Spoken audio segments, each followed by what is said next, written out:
So I've heard hua here. I haven't heard a lot of hua lately. I hired a Army colonel, a guy named Rodney Anderson, now a two-star. And after we got all through the interview and I picked Rodney, I said, okay, Rodney, you're going to be a big help to me in my office here in the chairman. There's one rule. You get 4 huas a day. You can use them anytime you want to use them. You only get 4. I'm not going to be able to converse in hua with you. As you know, a couple Army folks, they could hua themselves all the way through the day and not say any English. And so, or maybe the hua is English, but it was good to actually hear it today. And I owe Rodney a call and say, hey, they're still saying that in the Army, as you probably know down there at Fort Bragg, and it brings back lots of memories. Here's the plan for today. Well, first of all, it's a privilege to be with you. Thank you. I loved my year at the Army War College.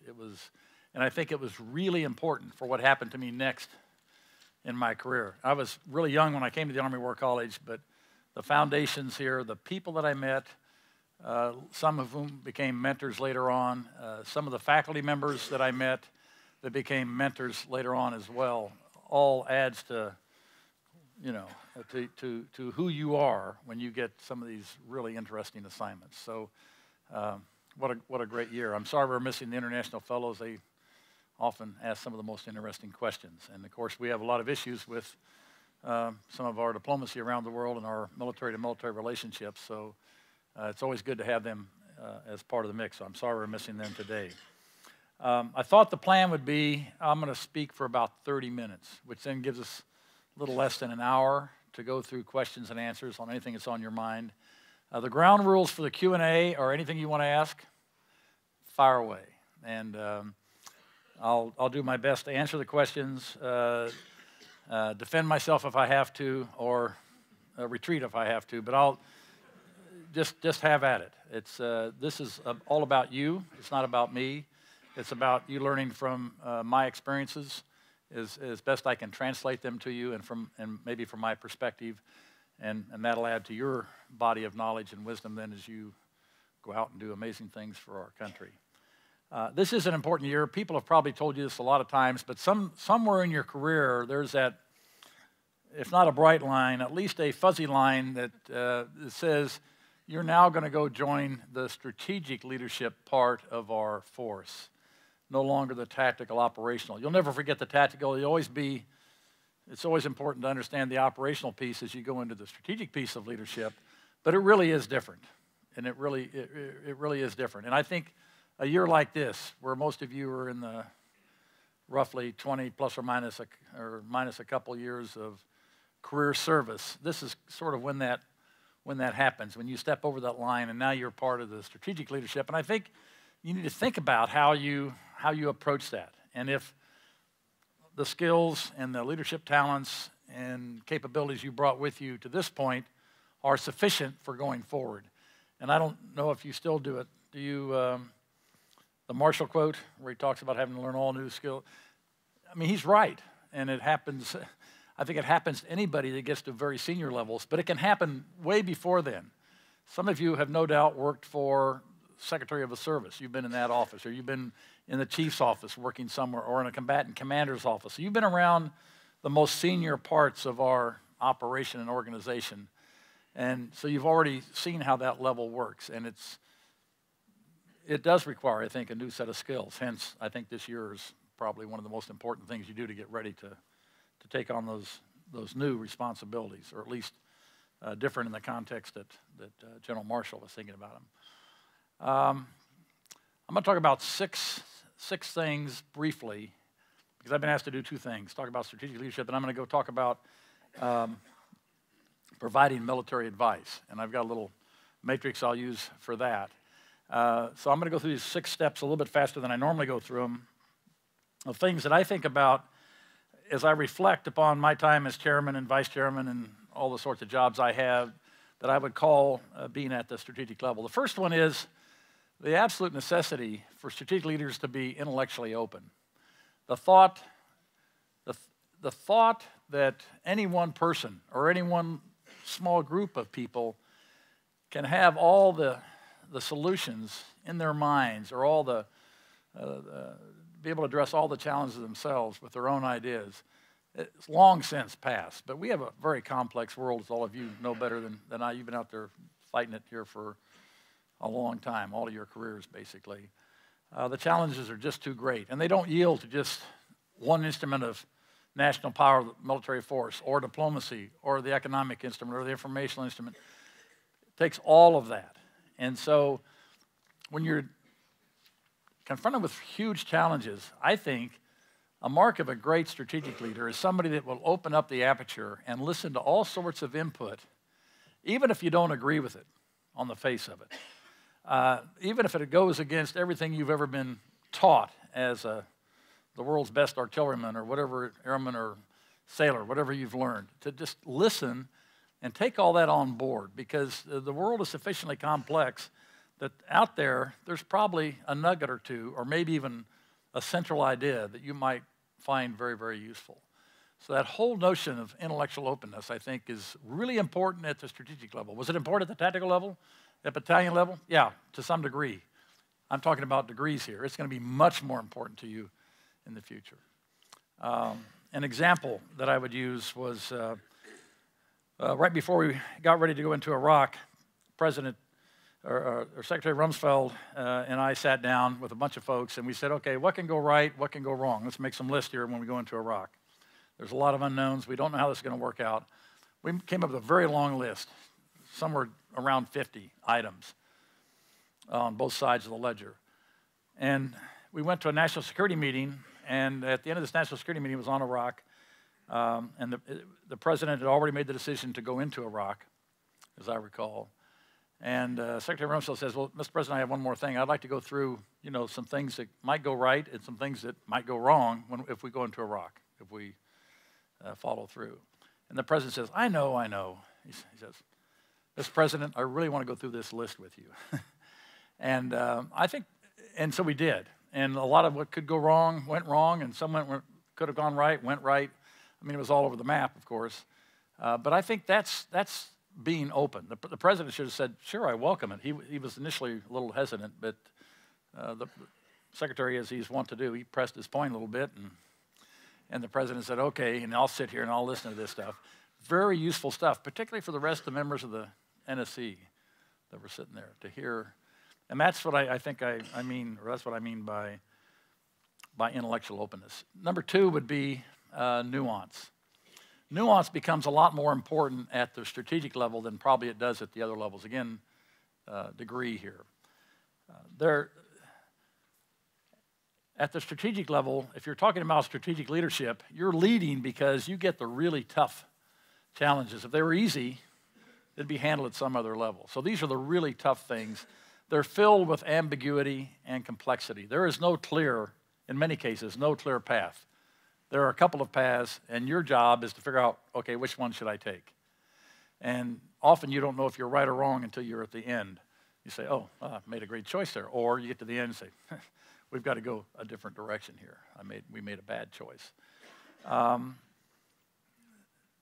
Nuance probably means not relying on things that we come in the military in particular to rely on, which is our doctrine and our TTP. May or may not apply, but understanding very complex, very ambiguous circumstances, I think, requires understanding of the nuance of the issues as well as the issues on the face of them themselves.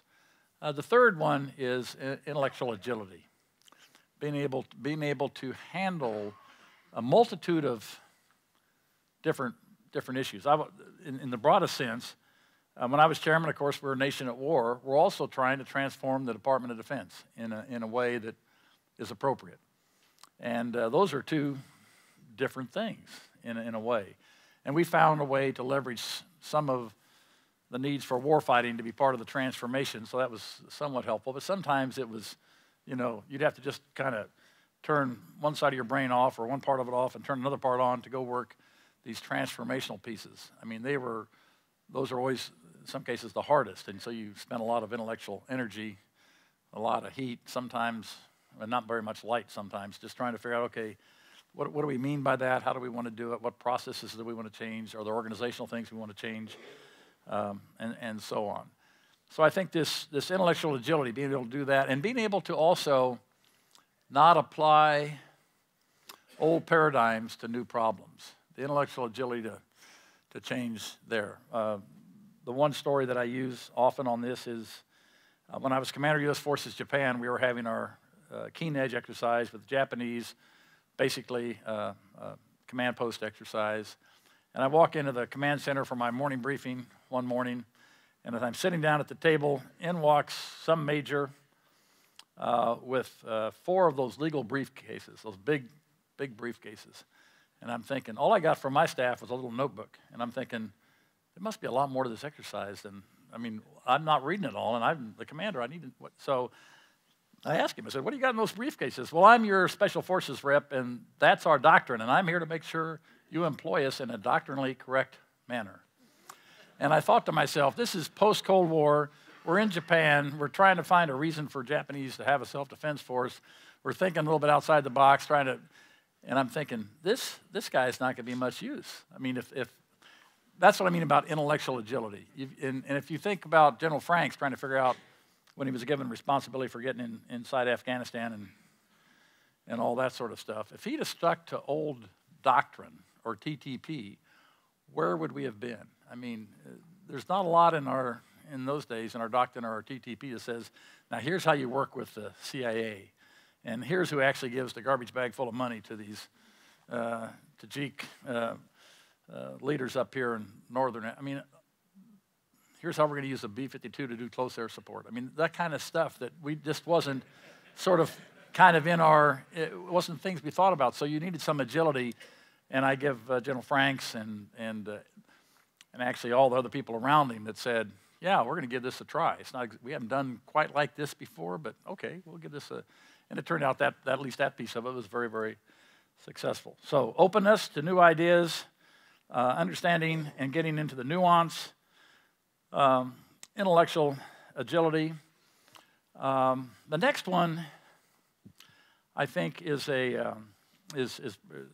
one of the most important, and that is, as a senior leader, you've got to be the integrator. You've got to integrate not only the things you know about. So if you're a military leader, it's use of force. If it's, or other things we do in the military, if it's, you're one of the 2 foreign service officers I understand we have here, you got to understand more than diplomacy. You got to understand the other instruments of power and how they might come together, economics, so forth. It's the integrator role. Somebody's got to integrate our instruments of national power. And I say that's the job of strategic leadership. And the ones that understand that best in government, bar none, are folks in the United States military. Bar none. That doesn't mean we don't have good strategic leaders in the other departments and agencies, but the ones that have studied it, it's what you're doing right now up here at Carlisle. You'll come out of here better prepared to be a strategic leader and being better able to integrate, if you will, if you'll take the challenge, to integrate the other instruments of power. And it is frustrating. It is, to me, it's frustrating. The first couple of years as chairman, you're caught up in all the, we're going to war in Afghanistan, we're doing all these things, and pretty soon you come to realize that, you know, military force alone ain't going to solve any of these problems, not the one in Afghanistan, not the one we started in Iraq.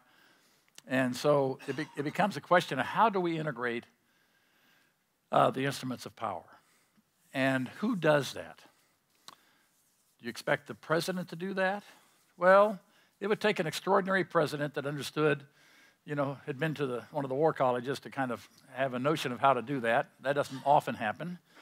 I don't think you can expect political appointees, no matter how good they are, to have that kind of knowledge of how you might want to do this. So I think it often falls to the military and to you all to be able to integrate these instruments.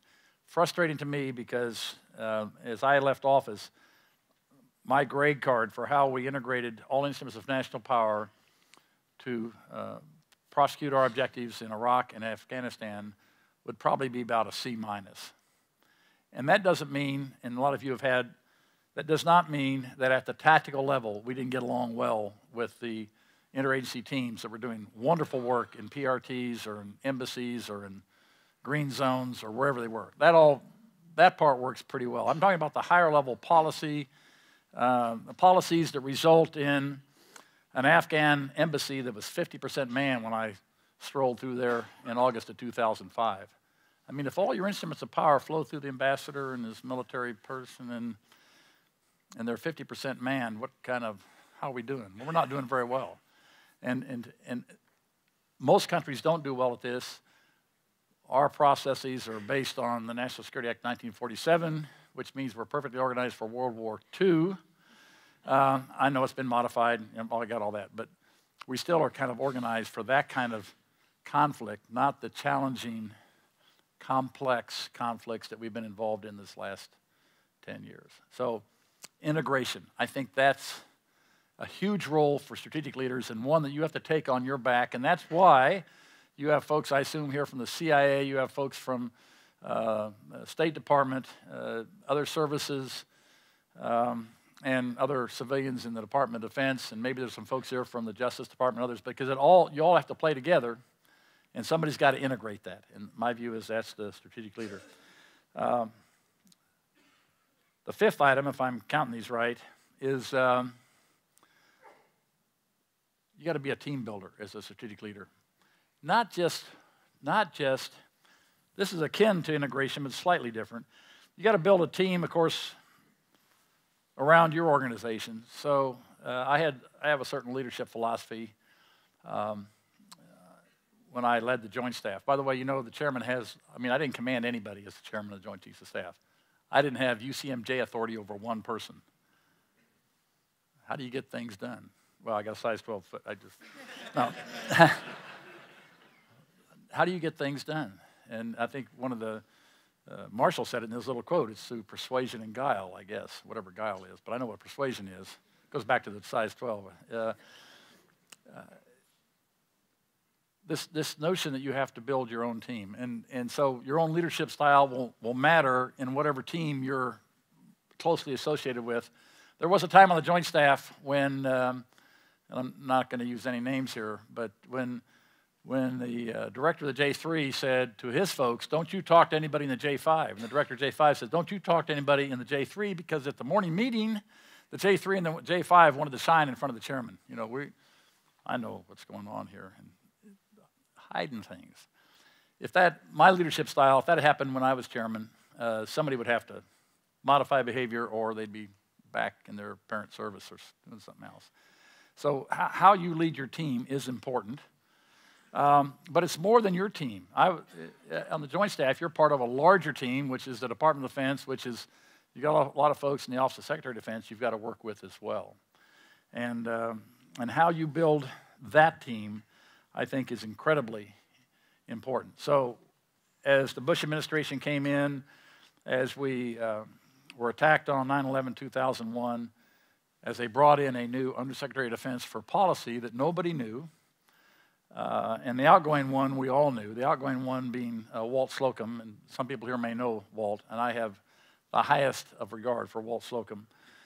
In fact, when he left when I was the vice chairman, as the Bush administration came in, and I went up and told Walt, I said, I'm building an altar in my little closet in the vice chairman's office to you, Walt, because he was so good to work with, but always coordinate with the J5 or me or the assistant of the chairman, somebody to talk, and I was the vice chairman at the time, to talk about where policy was heading on certain issues.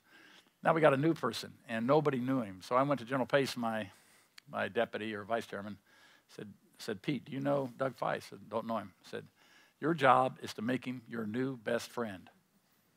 And he took that very seriously. And he and the J5 and the Director of Joint Staff went and made Doug their new best friend, because if you're going to stay coordinated on good ideas, you better start early in the process and not wait till it gets to the Secretary of Defense's desk to have your arguments. And so that's this whole part of building teamwork. We know how to do it inside our military organization. We know the kind of leadership that you wouldn't be here if you couldn't do that. A larger team now are those other folks that you work with, some of whom are political appointees and certainly civilians, whom you have to salute in the end, because that's how our country works. So we've got you got to work that part of the team as well. And then that all kind of feeds into the previous point I made about integration, how you integrate all of that. The last notion along these 6 items of strategic leadership is the notion of moral compass. We all have our moral beliefs, our ethical beliefs. We've all lived those, behaved in ways that we think are important. We were taught by our church, our families, our military experiences about all that. And then you come to a position of strategic leadership. And I'm just here to tell you, you can get going so fast down a road towards a very noble end without giving adequate thought to ways and means, particularly means. And you've got to step back as a strategic leader every once in a while and say, okay, this end we're marching towards, very noble. Nobody could deny the nobility of where we're headed, but are we going about this in the right way? And you just got to take a step back and think every once in a while. And it's hard to do when you're in there and the dust is flying and the mud's flying and sometimes the blood's flying, to think, are we doing the right thing here? And I'll give you one example. It's not quite as dramatic as dust and blood, but it could be, and it could have been. But this was a notion in the Sorry Seminar 15. I'll go through this one more time. I was with them this morning, so they've heard this once, so I'll just spit it out again. When the president decided that the Geneva Conventions would not apply to our conflict in Afghanistan, that raised a red flag with me. And I was on travel, as I recall, saw the memo that the Secretary of Defense put out after the president made his decision. So when I raced back home, and I asked the secretary, I said, this is a pretty important decision the president just made. Did we ever have a debate about it in any? I don't remember any debates. He says, I don't either. I said, well, I think this requires more than just lawyers getting with the president on a Saturday, which actually happened in this case. I said, let's see if we can't have a debate. So Secretary Rumsfeld called Dr. Rice at National Security Advisor, and we got a National Security Council meeting late on. The president was there. We had our debate, and the president actually backed off that piece of it and said they would apply. The rationale for them not applying was that Afghanistan was a failed state. Therefore, the conventions don't apply. Even though Afghanistan was a signatory to the conventions, even though the U.S. was, they don't apply. Clearly, they would apply in Iraq. Although the president was pretty clever. He asked the legal minds at the table, well, could you use that same rationale, failed state, for them not applying to potential conflict in Iraq? We hadn't got into Iraq yet, hadn't made the decision. And they thought for a minute, conferred, and they said, yeah, I think you could. And the president knew he knew the answer at that point. He says, you can't be capricious about the application of our treaty obligations under international law. So backed up a little bit on that, which was, and that's what I mean by, and maybe that's not a great example, but when you're in the middle of doing stuff, stepping back every once in a while, making sure that whatever means you're using to get these very laudable goals are in accordance with our values as Americans, your personal values and all that. That all has to go into the hopper. And sometimes you get going so fast that you don't think about that until afterwards you say, whoa, I'm sorry we did it that way or did that or whatever. Thankfully, it doesn't happen that often, but it's just, I think it's a caution at the strategic level. And you see, you can talk about presidential instances of this as well, but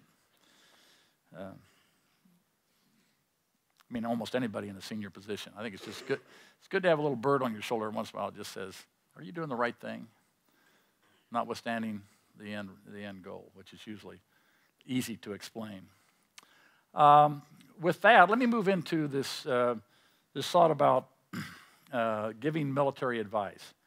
And I said I was going to put it in a matrix, and I've got 3 lines that go down. By the way, I don't use PowerPoint, which you probably appreciate. You've probably seen, the host at this institution, the Army, gets the prize for putting the most information you can cram on a PowerPoint. It is awesome. I am in awe. It also is really hard to follow what the heck I'm supposed to be reading up there. So, and the other reason is now I've told them they can use this however they want to use it, but this whole issue of non-attribution. If you don't leave any trail behind, sometimes it's harder to follow you. I went up to the Naval War College. I gave a presentation. It was the first and last one I ever used PowerPoint. I said, I'm going to use PowerPoint. I put a couple of funny slides. I thought they were funny slides in there. The slides beat me back to Washington, D.C. They were on the internet, and the funny ones, before, not the serious things I wanted to say, but the jokes and stuff. I said, oh, come on now. And that was just after the captain stood up and said, this is non-attribution, and we will have blah, blah, blah. I mean, somebody was already sending them, I guess. And so I don't leave any trail, although this is all being taped, and you can see it again if you ever wanted to. So that's not really true. Military advice. Let's talk about it in terms of pre-decision, post-decision. Pre-decision advice. I think this is sort of the key area where military advice really needs to be vigorous and as comprehensive as you can provide it with your best arguments. It's the pre-decision is where the military has, I think, the biggest impact on any particular outcome of any particular issue. If you think about it in terms of post-decision, I think the military is pretty limited there. I remember a flight commander of mine, a major, out at what we called then, well, still called the weapons school out at Nellis. And he was one of those that would participate in the pre-decision discussion. When the decision was made, if it didn't go, if the decision that was made resulted in some things, he said, well, see, I told him that was going to happen. I told him. He did that enough times to one day I come to work and they say, would you like to be the new flight commander? I said, well, I got a flight commander. Well, what you don't know is as soon as he lands from his flight, we're going to fire him. And he's going to get his little cardboard box and he'll be out of here by noon. And it was all because of post-decision. So it's not our culture to be challenging things post-decision. Our time to do our work is a pre-decisional time. Another part of that matrix could be public or private.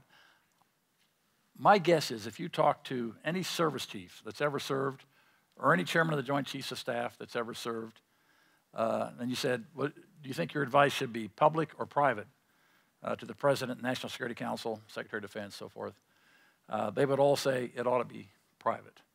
And I think that's exactly right. It ought to be private. Is it always private? No, it's not always private. And so maybe in the Q&A we can discuss what we think about that. But